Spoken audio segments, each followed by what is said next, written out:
Hi everyone, Frank Gamer here.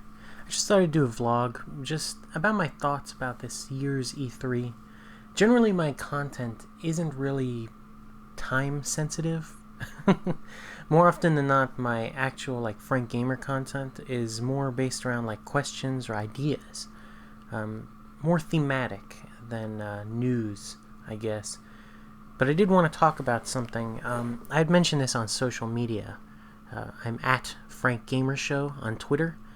Um, Basically, the Nintendo World Championships, especially this last one, I'm pretty sure the 1990 one was also the same way, but this 2015 Nintendo World Championships was a huge success for Nintendo. I think a lot of people are discounting how big it actually is, how interesting it is, and how huge it is for Nintendo to have something like this. It does two things, really, if you think about it.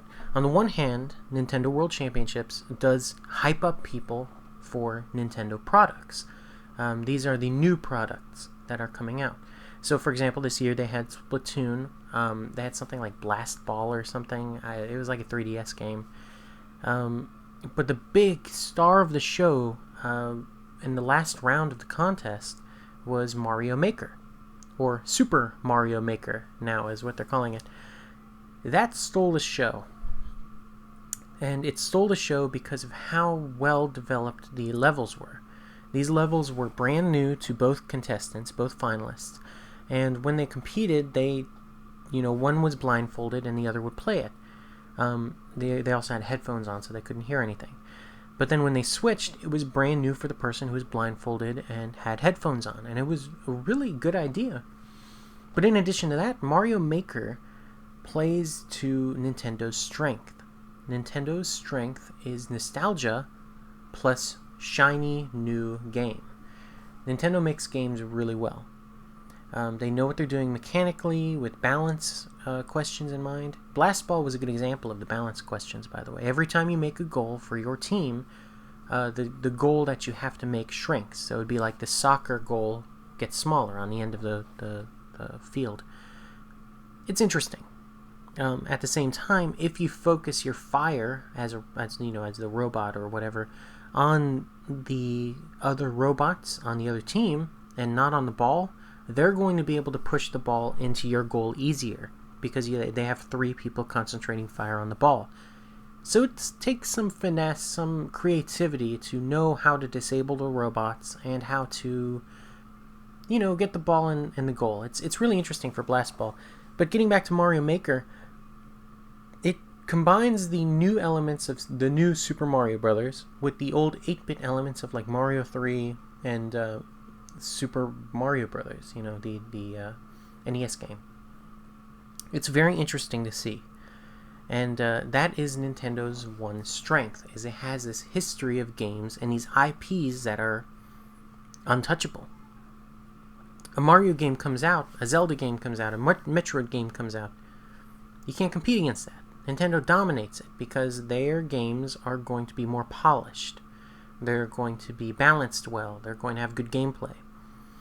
Generally, Nintendo games aren't concerned about the story.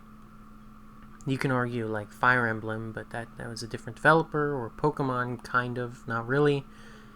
It's interesting.